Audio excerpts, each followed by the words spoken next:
Good evening and welcome to another edition of For the Living of These Days. Epiphany. Theme: self care. How are you doing this evening?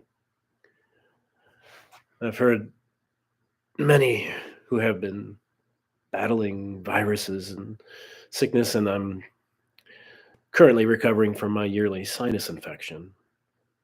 And it just got me thinking about self care.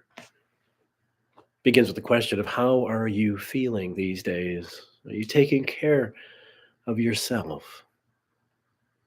Are you letting stress win? Are you being distracted from the need for self care, to take care of yourself, to re energize, to re establish balance in your life?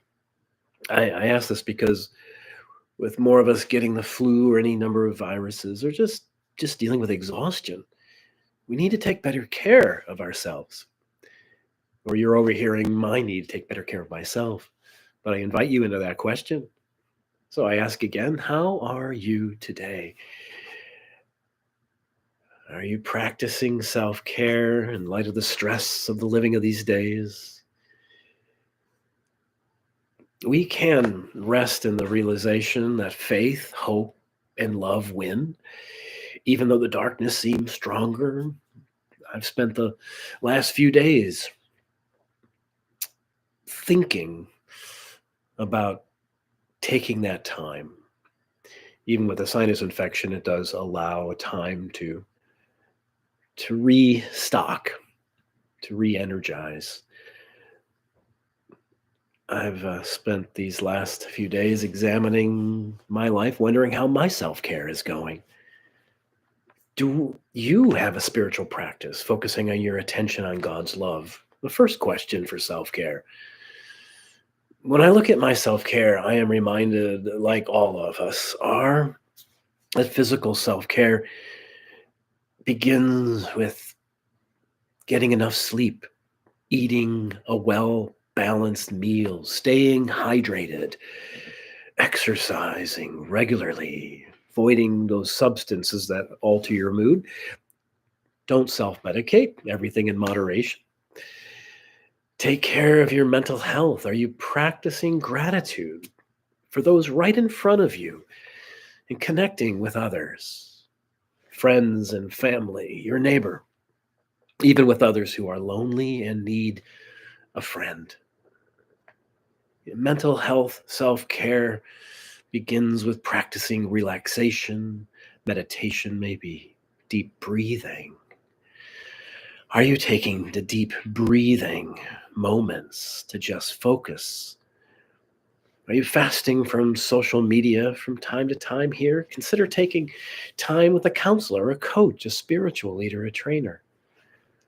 Connecting with others, reaching out to friends or family, offering help to others if you can, listening deeply to another human being, asking others how you can help or encourage them, or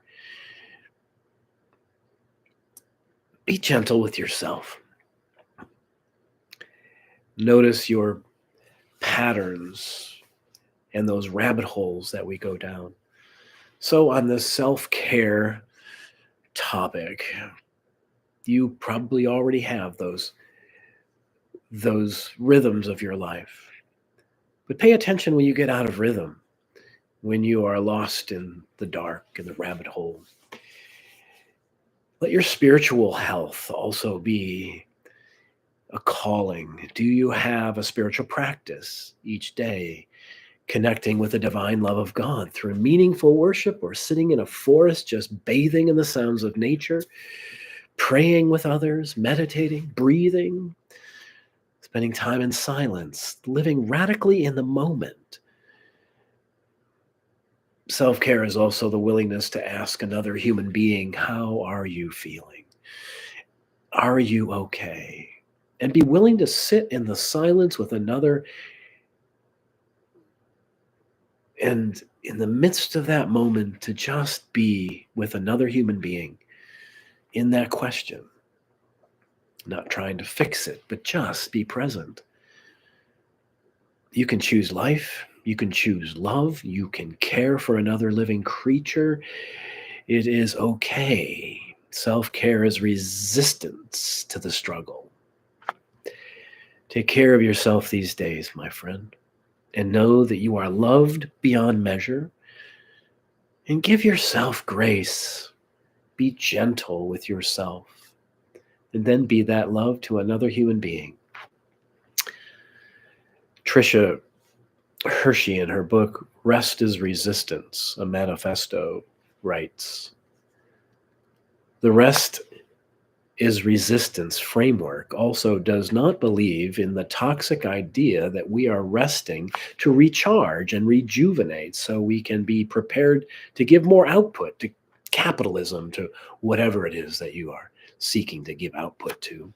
What we have internalized as productivity has been informed by a world that is based on obsession to always be in a state of productivity, leading us to the path of exhaustion, guilt, shame.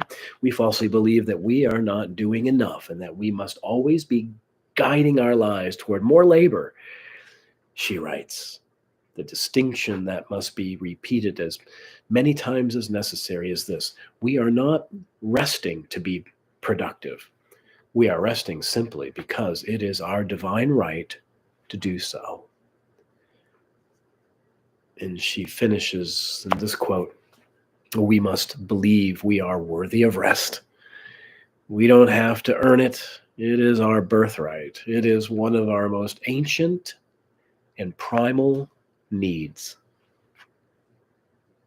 So rest in the arms of the divine life. Be gentle with yourself. I close with these words from Julian of Norwich, 14th century mystic and anchoress.